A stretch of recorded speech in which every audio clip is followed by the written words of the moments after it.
Hi friends, welcome to my channel wonder in cooking ఛానల్కి మీకు స్వాగతం అండి. ఈరోజు రెసిపీ వచ్చి కమ్మగా అస్సలు చేదు లేకుండా టేస్టీగా నోటికి రుచిగా చాలా బాగుంటుందండి. కాకరకాయ రెసిపీ చేసాము. చేదుగా అన్నాను కదా, అందుకనే చెప్తున్నా. కాకరకాయ అంటే చేదని చాలామంది తినరు కదా, కానీ ఇలా చేసుకొని చూడండి, చేదు అనిపించదండి. ఈ పుల్లగా కారంగా చాలా బాగుంటుంది ఈ కాకరకాయ పులుసు. మరి ఈ కాకరకాయ పులుసు చేసుకోవడానికి మనకు కాకరకాయ కావాలి కదా. నేను ఒక 250 గ్రామ్స్ కాకరకాయలు అయితే తీసుకున్నానండి, పావు కిలో.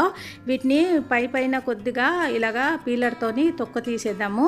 ఇలా తీసుకోవడం వల్ల ఏంటంటే కొంచెం చేదు తక్కువ అవుతుంది. మీకు చేదు కావాలంటే అలాగే కట్ చేసుకొని తీసుకోండి. ఇలాగా నేను అన్నిటికీ తీసేసి ఒకసారి కడిగి పక్కకు పెట్టుకుందాము. ఇప్పుడు మనం పులుసు చేసుకుంటున్నాం కదా, పులుసు కోసము చింతపండు నానబెట్టుకుంటున్నాను. నేను పావు కిలో తీసుకున్నాను, వాటికి సరిపోయేటట్టుగా. మీరు ఎంత పులుపు తినగలరు దాన్ని చూసి చింతపండు తీసుకోండి. చింతపండుని నానబెట్టి పక్కకు పెట్టుకుందాము. ఈ కాకరకాయలని ఇప్పుడు చూడండి, ఇలాగ నేనైతే చిన్న ముక్కలు కట్ చేసుకున్నాను. మీరు కావాలంటే కొంచెం పెద్ద సైజ్ అయినా కట్ చేసుకోవచ్చు. చిన్న కట్ చేసుకుంటే ఏంటంటే తొందరగా చేసుకోవచ్చు, పులుసు జల్దీ ఉడికిపోతుంది. కాకరకాయ ముక్క అన్నది జల్దీ కుక్ అయిపోతుంది, అంతే. ఇప్పుడు గ్యాస్ మీద కడాయి పెట్టుకొని ఒక 2 స్పూన్లు ఆయిల్ వేసుకున్నాను. ముందుగా మనము కాకరకాయని కొద్దిగా ఫ్రై చేసి తీసుకుందాము. సగము ఫ్రై అయ్యేటట్టుగా, అంటే మొత్తము ఫ్రై కాకుండా 50% కుక్ అయ్యేటట్టుగా ఫ్రై చేసుకొని తీసుకుందాము. ఇలాగ నేను చిన్నగా కట్ చేసుకున్నాను. చూడండి, మీరు కావాలని కొంచెం పెద్ద సైజ్ అయినా కట్ చేసుకోండి. ఇప్పుడు గ్యాస్ ఫ్లేమ్ని హైలో పెట్టుకొని ఇలాగా ఫ్రై చేసుకోండి. ఒక్కో 5 to 10 మినిట్స్లో ఇవి ఫ్రై అయిపోతాయండి. ఇలాగ సగము ఫ్రై అయిన తర్వాత వీటిని తీసేసుకుందాము. వీటిని తీసేసి ఇదే కడాయిలో మనము పులుసు చేసుకుందామండి. ఈ పులుసు కోసము కొద్దిగా ఆయిల్ ఎక్కువే పడుతుంది. అంటే నేను ముందు ఒక 2 టీ స్పూన్ వేసుకున్నాను, ఇప్పుడు ఒక 3 స్పూన్లు వేసుకుంటున్నాను, అంతేనండి.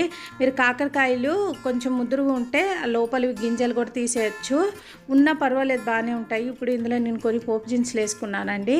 ఆవాలు, జీలకర్ర, కొద్దిగా మినపప్పు, శనగపప్పు, ఇంకా కొద్దిగా మెంతులు కూడా వేసుకున్నాను. పులుసు ఏది చేసుకున్నా కూడా మెంతులు వేసుకుంటే దాని టేస్ట్ బాగుంటుంది, తప్పకుండా వేసుకోండి.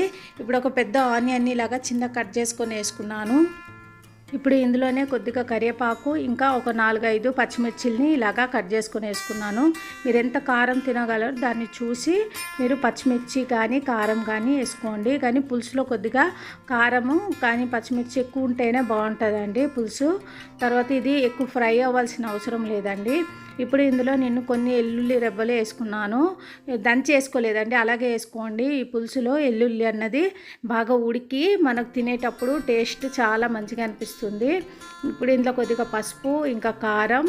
నేను ఒక పావు కిలో తీసుకున్నాను కాబట్టి నేను కొద్దిగానే కారం 1 టీ స్పూన్ తీసుకున్నాను. ఇంకా పచ్చిమిర్చి కూడా వేసుకున్నాము కదా. ఇవంతా మంచిగా ఒకసారి కలిపేసి ముందుగా ఫ్రై చేసి పెట్టుకున్నాము కాకరకాయని కూడా వేసి ఒక 2 నిమిషాలు కలుపుకుందాము. ఈ కాకరకాయ అంతా మంచిగా ఒకసారి ఇలాగా కలిపేయండి, ఉప్పు కారం అంతా దీన్ని పట్టుకునేటట్టుగా.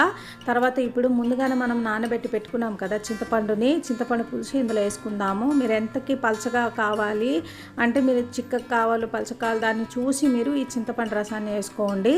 నీకు కొంచెం చిక్కగా చేసుకోవాలి అని నేను కొద్దిగానే వేసుకున్నాను. చూడండి, మొత్తం చింతపండు రసం వేసేసుకున్నాను కదా. ఇప్పుడు దీంట్లో మనం సాల్ట్ వేయలేదండి. సాల్ట్ వేసుకొని మూత పెట్టుకొని మీడియం ఫ్లేమ్లో పెట్టుకొని బాయిల్ అవనిద్దాము. మీడియం ఫ్లేమ్లో పెట్టుకోండి. కాకరకాయ ఉడకాలి, ఎందుకంటే ముందుగా మనము మొత్తం ఫ్రై చేయలేదు, సగం వరకే ఫ్రై చేసాము కదా. ఇప్పుడు ఈ కాకరకాయ ఉడికే వరకు మీడియం ఫ్లేమ్లో పెట్టుకొని మధ్య మధ్యలో కలుపుతూ ఇలాగా బాయిల్ అవ్వనియండి. ఇప్పుడు ఇందులో నేను కొద్దిగా ధనియాల పౌడర్ అయితే వేసుకున్నాను. మీకు ఇష్టం లేకపోతే స్కిప్ చేయొచ్చు, అలాగైనా బాగానే ఉంటుంది. కానీ బెల్లం అయితే కంపల్సరీ వేసుకోండి, మీ పులుపు అన్నది బ్యాలెన్స్ అవుతుంది. కొద్దిగా బెల్లం వేసుకుంటే పుల్లగా కారంగా కొంచెం తీయగా, మరీ ఎక్కువ కాదు, చాలా టేస్ట్ బాగుంటుందండి, అందుకని వేసుకోమన్నాను. ఇప్పుడు ఈ మీడియం ఫ్లేమ్లో పెట్టుకొని పులుసు కొంచెం దగ్గరికి అయ్యేటట్టుగా బాయిల్ చేసుకోండి. చూడండి, నా పులుసు రెడీ అయిపోయింది. ఇది చల్లగైన తర్వాత ఇంకొంచెం చిక్కబడుతుందండి. ఈ స్టేజ్లో బంద్ చేసేయండి, గ్యాస్ని ఆఫ్ చేసుకోండి. ఇందులో కావాలంటే మీరు కొత్తిమీర వేసుకోవచ్చు, నేనైతే ఏం వేయలేదు. తర్వాత చేసి చూపిస్తున్నాను చూడండి, మన పులుసు రెడీ అయిపోయింది. మీరు ఇది అన్నంలో వేడి అన్నంలో వేసుకొని తింటే సూపర్ ఉంటుంది. ఈ రోజుకి ఈ వీడియో అయితే, ఈ వీడియో నచ్చితే లైక్ చేయండి, షేర్ చేయండి, సబ్స్క్రైబ్ చేసుకోండి. బాయ్.